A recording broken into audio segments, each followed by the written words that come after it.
Hello. I figured since I hadn't made a video in a while, I might just do a short one about something that I've kind of been thinking about and made some discoveries about lately. And because it's relevant to some of the other stuff that I've talked about in my blog and in these videos. I wanted to talk a little bit about the revival of punk rock in the 90s, because I know I've alluded to it a few times in my output in the past, but never really talked a lot about it. And I made an interesting realization about it recently. So thought it might be interesting to go into that. The revival was a movement in punk rock that started in arguably it started in the late 80s, the very late 80s, like the last couple of years. I think a really important band to mention for the beginning of the revival was Operation Ivy. I think and inadvertently, I think, because they sort of came out of the tail end of hardcore, and as I mentioned before, were sort of one of the really good examples of bands that saw this bad direction that punk was going in and were trying to change it. And in the process, they pretty much drew up the blueprint that all of the revival punk bands would follow for years to come, if they were maybe a little more political and a little more what's the word I'm looking for? I guess a little more examining and sort of serious about and of the punk movement. But musically, they definitely were extremely influential on all these bands to come. And when I talk about revival punk bands, I'm talking about bands that have gained a fair amount of notoriety since then. I mean, bands like the Casualties, who are probably the poster boys for the revival, but also Global Threat, the Distillers, Antidote, the Barookers, Debauchkas, bands like that. And they were all part of this movement, which the intention was obviously being called the revival. The intention was to revive punk rock. But the discovery that I sort of made recently about that, or I kind of, just realized with myself, is that for a long time I had thought that it was meant to be a revival of the 80s.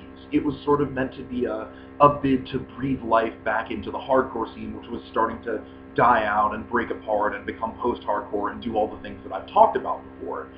And they realized that if they wanted to kind of get people's attention again and draw people back into it and unite everybody, that it was going to have to become even more intense. And so in the revival, you see like the craziest punk fashion, all kinds of dyed hair and crazy haircuts and heavily modified clothing and, a lot of tattoos, piercings, a lot of things like that. Lyrics that are very explicit, vocals that are generally very aggressive and shrieky, music that's extremely fast, extremely distorted, extremely vibrant.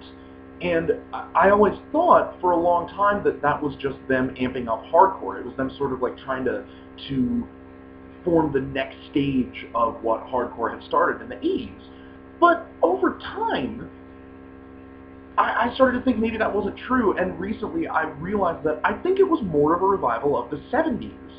And I think it was much less an augmentation of hardcore as it was a backlash against it.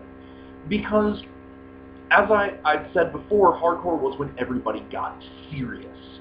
Like, gone were the days of the 70s and early 80s of having love songs and songs about dancing and just about having fun and those kinds of things. And it was getting much more political, much more about social change and those sorts of things.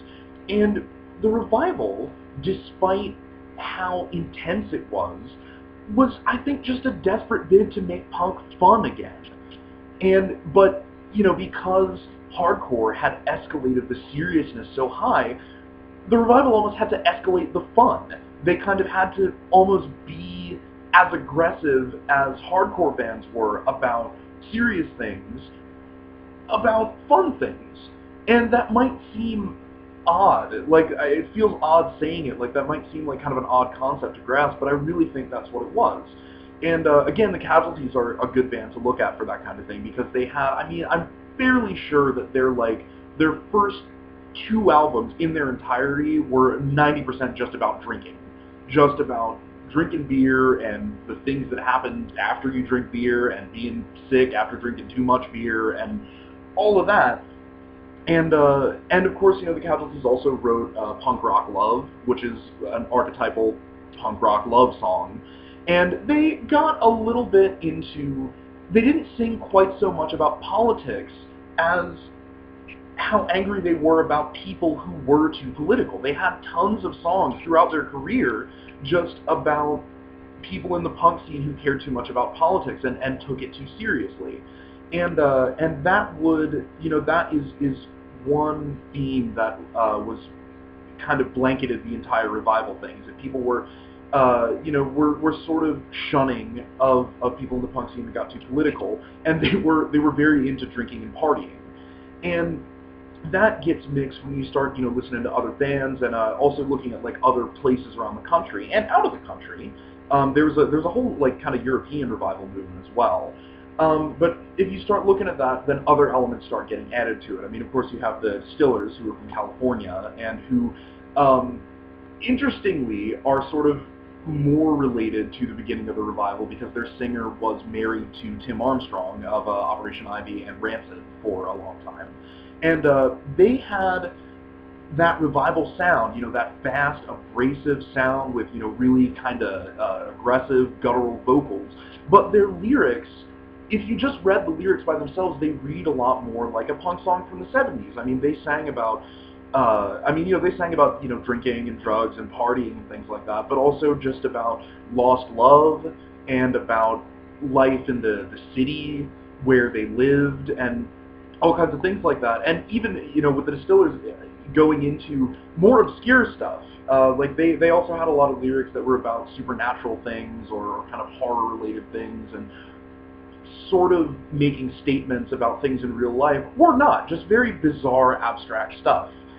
But that I think is just the thing about the revival, is that it was, the lyrics and the themes of the music, even though they were expressed really aggressively and really intensely, were much more like punk in its first wave, just about singing about love and fun and partying and dancing and things like that.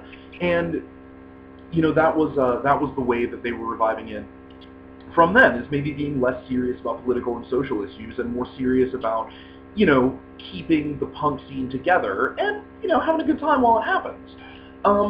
Another element of it was the fashion. Like I said, you saw a lot of very shocking and abstract things in punk fashion in the 90s as well. And like as I said, I previously thought that had to do with making hardcore more intense. With sort of bringing like the image back into it.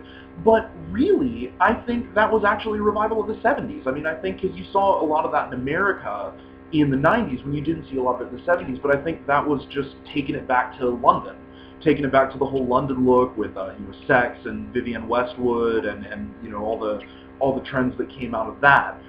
And it wasn't about making punk more destructive. It wasn't about augmenting the destruction of hardcore. It was about fixing it.